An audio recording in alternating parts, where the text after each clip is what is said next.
अवधूत चिंतन श्री गुरुदेव दत्त. श्री स्वामी समर्थ. जय जय स्वामी समर्थ. स्वामी म्हणतात, माझ्या सर्व प्रिय भक्तांना मी आज सांगू इच्छितो, बाळा, तुला तुझे स्वामी बघायचे असतील तर या व्हिडिओमध्ये तुला साक्षात्कार होईल. तुला तुझे स्वामी बाजूला असल्याचा भास होईल. बाळा, या व्हिडिओला शेवटपर्यंत ऐकावे अशी तुझ्या स्वामींची इच्छा आहे.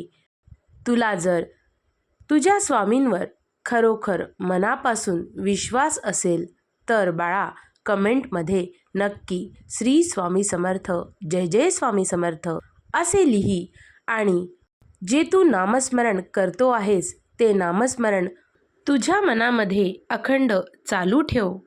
स्वामी म्हणतात, तू केलेल्या नामस्मरणाचे फळ तुला नक्की मिळेल. येत्या काही दिवसातच तुझ्या जीवनाचा बदलता प्रभाव आता तुला या व्हिडिओमधून बघायला मिळेल. तू ज्याप्रमाणे जीवन जगतो आहेस, ज्याप्रमाणे तू आता घरामध्ये तुझ्या मित्रपरिवारामध्ये वागतो आहेस, त्याप्रमाणे तुला या व्हिडिओमधून काहीतरी मार्ग मिळणार आहे. त्या मार्गातून तू तुझे ध्येय साध्य करू शकशील. स्वामी म्हणतात, बाळा, तू कोणाचेही मन दुखवत नाही आहेस, आम्हाला माहिती आहे. परंतु बाळा, तुझ्या हातून जर कुणाचेही मन दुखवल्या गेले असेल तर त्याला ताबडतोब माफी मागायला हवी. कारण बाळा, जी गोष्ट तिथल्या तिथे जर केली तर ती गोष्ट त्याच ठिकाणी मोकळी होते. म्हणजेच बाळा, पुढे जाऊन भूतकाळातील गोष्टी पुढे येणार नाहीत. त्या गोष्टीचा तुला भविष्यामध्ये कधीही त्रास होणार नाही. स्वामी म्हणतात, माझ्या प्रिय बाळा, तू कर्म करत जा, परंतु फळाची अपेक्षा करू नकोस. कारण जो योग्य कर्म करेल, जो चांगले कर्म करेल, त्याला त्याचे स्वामी मनापासून इतके काही देतात, त्याची त्याला मागायची गरजही उरत नाही. म्हणून बाळा, जीवनामध्ये आला आहेस तर योग्य आणि चांगले कर्म कर. हा मनुष्य देह चांगले कर्म करण्यासाठीच मिळालेला असतो. परमेश्वराला देखील वेगवेगळे रूप घेऊन चांगले कर्म करण्यासाठी या पृथ्वी तलावर यावे लागते. परमेश्वर चांगले कर्म करण्याकडे मार्ग दाखवत असतात. मनुष्य जीवनामध्ये थोडे दुःख, थोडे सुख हे एकामागोमाग येत असतात. परंतु जर आपण योग्य कर्म, चांगले कर्म करत राहिलो तर निश्चितच परमेश्वर देखील आपल्याला योग्य तेच आपल्या पदरामध्ये टाकतो. स्वामी म्हणतात, माझ्या प्रिय बाळा, आजपासून या वेळेपासून म्हणजेच हा व्हिडिओ तू बघत आहेस तेव्हापासूनच तुझ्या जीवनामधल्या सगळ्या नकारात्मक गोष्टी आता दूर होतील. तुझ्या आयुष्यातील वाईट आणि नकारात्मक गोष्टी एक एक करून निघतील आणि चांगल्या गोष्टींसाठी, योग्य गोष्टींसाठी तुला त्या ठिकाणी जागा मिळेल. तुझ्या परिवारात आनंद निर्माण होईल. तुझ्या घरातील सर्व नकारात्मक ऊर्जा आम्ही स्वतः दूर करायला आलो आहे. त्यामुळे तू चिंता करू नकोस. स्वामी म्हणतात, आम्हाला सर्व प्रकारे माहिती आहे. तुझ्या घरात सततचे भांडण, सततची तंटा, क्लेश हे सदैव तुझ्या घरात राहत होतं. आता बाळा, हळूहळू करून तुझ्या जीवनातील आनंदाचे वातावरण निर्माण होईल. ज्या ज्या लोकांनी तुला त्रास दिला आहे, हे नकारात्मक ऊर्जा तुझ्या घरी पाठवली आहे, त्या लोकांना आजपासून मी बघणार आहे.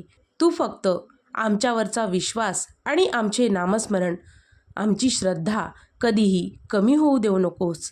तुला योग्य तो मार्ग, तुझ्या घरात आनंद, समृद्धी, सुख सगळं काही आम्ही देणार आहोत. या क्षणापासून तू सुद्धा विचार करशील की होय स्वामी, माझ्या आधीच्या जीवनामध्ये किती त्रास, क्लेश, भांडणं आमच्या घरामध्ये सदैव राहत होतं. परंतु स्वामी, तुमचा हा संदेश ऐकल्यापासून खरोखर माझ्या मनामध्ये माझ्या घरामध्ये अजिबात नकारात्मक ऊर्जा राहिलेली नाही. आता हळूहळू नकारात्मक ऊर्जा निघून जात आहे आणि सकारात्मक गोष्टी तुझ्या घरामध्ये येईल आणि बघशील किती आनंदाचे वातावरण तुझ्या परिवारामध्ये, तुझ्या कुटुंबामध्ये सदैव राहील. तुझ्या मुलाबाळांना देखील प्रत्येक गोष्टीमध्ये यश प्राप्त होईल. तुला सुद्धा तुझे मुलंबाळं येऊन सांगतील की होय, मला सर्व काही स्वामी शक्तींमुळेच प्राप्त झाले आहे. स्वामी म्हणतात, माझ्या प्रिय बाळा, आधी तुझ्या मनामध्ये सतत विचार येत होते की मी कोणतेही कार्य पूर्ण करू शकेल की नाही. तर बाळा, हे तुझे मन विचार करत होते, म्हणजेच तुझ्या घरामध्ये सर्वीकडे नकारात्मकता पसरलेली होती. आणि बाळा, आजपासून तुला माझा हा संदेश प्राप्त झाल्यापासूनच तुझ्या मनामध्ये तू विचार करशील की जर मी स्वतः स्वप्न बघू शकतो तर ते स्वप्न पूर्ण करण्यासाठी मी जिद्द, आकांक्षा, ध्येय सर्व काही पूर्ण करू शकेल. कारण बाळा, स्वतःच्या मनामध्ये जर कुठलीही गोष्ट जिद्दीने तयार करण्यासाठी आपण परिश्रम जर घेतले तर नक्कीच आपल्याला ती गोष्ट प्राप्त होते आणि तुझे स्वामी त्या गोष्टी प्राप्त करण्यासाठी तुला सदैव हात देतील. स्वामी म्हणतात, नकारात्मकता जर कमी करायची असेल तर त्याचा एक उत्तम मार्ग म्हणजे तुझ्या मनामध्ये सकारात्मक दृष्टिकोन ठेव. सकारात्मक दृष्टिकोन म्हणजे काय? तर बाळा, नकारात्मक गोष्टीकडे दुर्लक्ष कर आणि सकारात्मक गोष्टींवर लक्ष केंद्रित कर. कारण जी गोष्ट तुला मिळवायची आहे ती जर तू मनामध्ये सकारात्मकदृष्ट्या ठेवली तरच तुला ती साध्य होईल. बाळा, सकारात्मक दृष्टिकोन ठेवून तू तुझ्या जीवनात सकारात्मक बदल देखील घडवू शकतो. बाळा, एक गोष्ट मी तुला नक्की सांगणार, ती म्हणजे तू जे काम करतो आहेस, ज्या कामाकडे तू वळतो आहेस, ते पूर्ण झाल्याशिवाय कुणालाही सांगू नकोस. कारण नकारात्मक लोकांच्या विचारांचा तुझ्या ध्येयावर परिणाम होतो.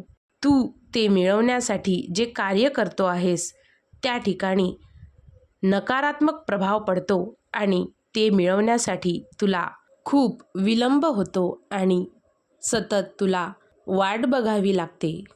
म्हणून जोपर्यंत तुझे ते कार्य साध्य होत नाही तोपर्यंत अजिबात कुणालाही सांगू नकोस.